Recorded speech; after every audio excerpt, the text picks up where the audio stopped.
Thank you. Good evening all. ఓకేనా? Yeah, actually ఇక్కడికి రావడం ఇంత సింపుల్గా అవ్వలేదు. 13 years పట్టేసింది. ఇది నా ఫస్ట్ డెబ్యూటెంట్ ఫిలిము. ఇక్కడ ఉన్న వాళ్ళందరూ నాకు బాగా తెలుసున్న వాళ్ళే, అంత ఫీల్ లేదు. రానా గారు కూడా బాహుబలిలో నేను 6-7 years కలిసే పనిచేసాం ఆయనతో పాటు. డైలీ ఈవినింగ్ రాత్రి డే అండ్ నైట్లు చీకటి అతనితోనే స్పెండింగ్ అయింది. ఇంకా ఎక్కడ ట్రై చేసే క్రమంలో ఎక్కడ లో ఫీల్ అయినా చంద్రబోస్ గారి పాటలని ఒకసారి పుష్ అందుకుని నవ్వే వాళ్ళు ఉన్నామని, ఏడ్చే వాళ్ళు ఎడడం కానీ, మౌనంగానే ఎదగమని, ఇవన్నీ ఇన్స్పిరేషన్ తీసుకుని వచ్చాం. ఇంకా బాగుంటుందండి ఇది, మంచి విజువల్ ఎక్స్పీరియన్స్ ఇస్తుంది మీకు. అంటే అందరూ విజువల్స్ బాగున్నాయి అంటున్నారు, బట్ ప్రాపర్ కాంటెక్స్ట్ లేకపోయినా, ప్రాపర్ ఎమోషన్ లేకపోయినా విజువల్ డెలివరీ అవ్వదు. సో విజువల్స్ ఎంత బాగున్నాయంటే వెనకాల బ్యాక్గ్రౌండ్లో ప్రాపర్ కాంటెక్స్ట్ అండ్ ఎమోషన్ ఉంది, దానివల్ల ఇది ప్రాపర్గా డెలివరీ అయింది. అండ్ మా కళ్యాణ్ గారు ఇక్కడ అందరూ తెలిసిన వాళ్ళే ఉన్నారు. విశ్వప్రసాద్ గారు, thank you very much sir. ఒక డెబ్యూటెంట్ నమ్మేవాళ్ళు చాలా తక్కువ ఈ రోజుల్లో. ఒక హ్యాండిల్ చేయగలడా లేదా, ఒక పెద్ద ప్రాజెక్టులు చేసినా కానీ అని చాలామంది అనుకుంటారు. ఆ విషయంలో సందీప్ నా మీద చాలా నమ్మకం పెట్టుకుని ఎంకరేజ్ చేశాడు. విశ్వప్రసాద్ గారు కూడా సపోర్ట్ చేయడం వల్ల ఇక్కడ దాకా వచ్చాం. ఇంకా హర్ష అన్న అంతా ఇదే ఓకే. ఏంటంటే అంటే ముందు యాక్చువల్ సెంథిల్ గారి టీంలో ఉన్నప్పుడు మనం కలిసి వర్క్ చేసాం సరదాగా అదంతా. So thank you very much అన్న.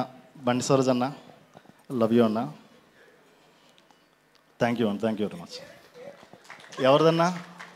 బేబీయా? యాక్చువల్ సందీప్ గారు నేను బేబీ అని పిలుస్తూ ఉంటాను, ఒక రిలేషన్ అలాంటిది. అదే thank you sir, thank you all. And mainly చాలా డిఫరెంట్ వెదర్ కండిషన్లో చేసాం. వాటర్లో, డీప్ ఫారెస్ట్లో, స్నేక్స్, తేళ్ళు ఇంకా చాలా ఉండేవి. ఈ టైంలో లైట్ మ్యాన్స్ కానీ మా ట్రాక్ అండ్ ట్రాలీ టీం కానీ చాలా బాగా చేశారు.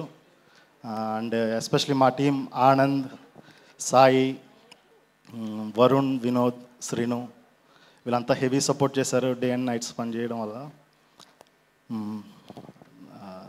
అండ్ లాస్ట్ టైంలో మై కలరిస్ట్ చిరంజీవి కూడా బాగా హెల్ప్ చేశాడు మాకు బెటర్ అవుట్పుట్ రాయడానికి. అది sir, thank you very much అన్న. హీరో ఇది నిజంగా ఈ టెన్షన్లో అది. Love you bro, thank you very much, thank you very much. Sir ఒక్క నిమిషం, అంటే మామూలుగా డిఓపికి డైరెక్టర్కి వైఫ్ అండ్ హస్బెండ్ రిలేషన్ ఉంటుందని విన్నాం, కానీ ఇక్కడ ఏదో బేబీ అంటే గర్ల్ ఫ్రెండ్ బాయ్ ఫ్రెండ్ రిలేషన్లా అనిపిస్తుంది.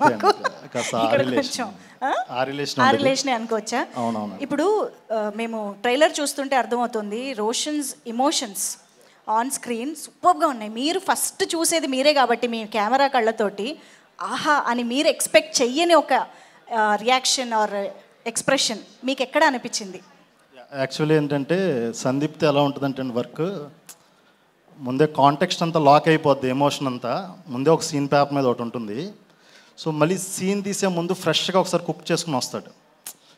ఆ డైలాగ్స్ కొన్ని అటు ఇటు మారుతాయి, బట్ నా కాంటెక్స్ట్ ముందు నుంచి ఐడియా ఉండడం వల్ల నేను సెటప్ రెడీగా ఉంటా.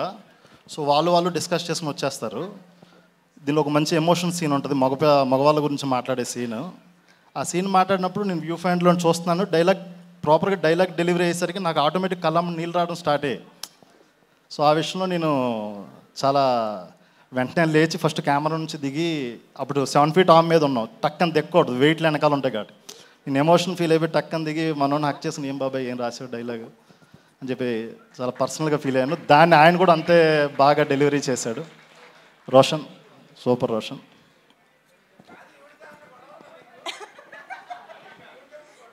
ఆయనకి సైన్ లాంగ్వేజ్ రాదంట, అందుకని మాట్లాడలేదు. అసలు పేరు గుర్తులేదు,